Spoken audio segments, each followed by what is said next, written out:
So for the final our discussion of the media is I want us to take a look at three different videos. They're all from The Daily Show with Jon Stewart.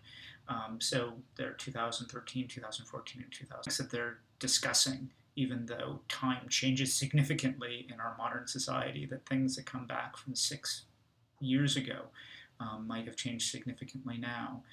There's the dynamics that they point out are still worth doing in a relatively quick way. We can get a sense of the overview of some of the main points we've talked about in terms of how the media does what it does and the way in which that product actually looks.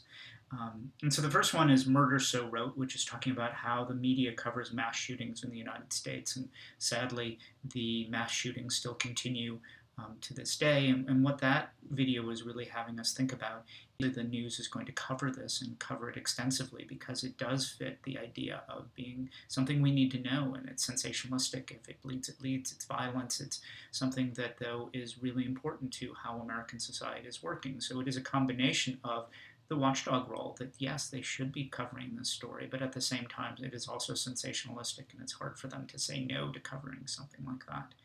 But at the same time, because our political system is frozen in such a way so that a discussion, a sober discussion of what sort of public policy outcome should come from this is restricted significantly.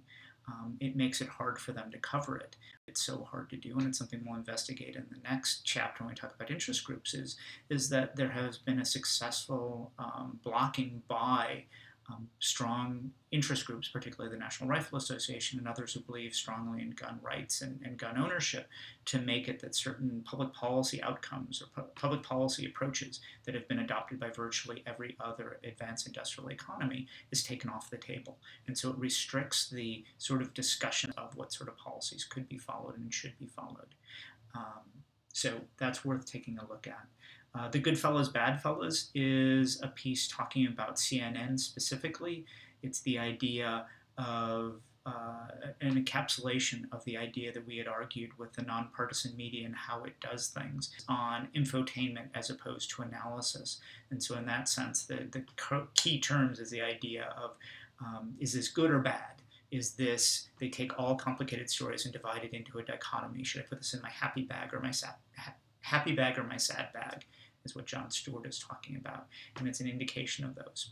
Now, I do point out that some have argued that under the Trump administration, particularly CNN, has changed its approach. Some have argued that that's not the case, that they still do some of the same sort of coverage, particularly in headline news and other aspects of what CNN does. But it is certainly something that you can see the way in which infotainment might play itself out as opposed to the complicated analysis that might offend certain people that would make it hard for them not to seek out that information and choose another source of news. And then the final one is The Guardians of Veracity, which comes from February 9th of 2015. And it's talking about the way in which the media was eager to go after Brian Williams, who was a celebrity newscaster, who was a reporter during the Iraq War, and had talked about his role in being embedded there and in seeing actually that the helicopter that he was in got attacked. And the story kept changing. It was one in which he increased his role in this and the danger that he faced and things like that. And now that information is coming out that he embellished that story, it certainly undermines the idea that journalism is going to be objective in its coverage and that the journalist put himself to. And they're talking about the ways in which, in some ways, it's absolutely the case that Brian Williams should be attacked. These organizations that promoted him should be questioned in terms of whether or not he is the sort of individual they want as their newscaster because of his choices that he made and the ethical lapses in terms of doing this. So in that sense, it is something they agree should be done. But at the same time, the same level of scrutiny is not given to the larger idea that the media played leading up to the Iraq War, that in many ways the media did not play the role that it should as a watchdog and actually became complicit because they knowingly and sometimes unknowingly worked with government officials to spread stories that laid the groundwork for the United States and Britain, as you saw in the opening story to the textbook, is arguing that it's not just the United States where this is happening. The media didn't play the role that it should of questioning deeply government officials in the lead up to the Iraq War. And so the argument is, in this piece, is Why is it that the media will go after someone like Brian Williams and attack him, but not really ask the tough questions of the media more generally in terms of the role that it played during the Iraq War? And the argument is that the Brian Williams story is certainly too good to pass up. It's salacious, it's a scandal. And so it's all of those dynamics that we see in terms of what sort of stories are covered.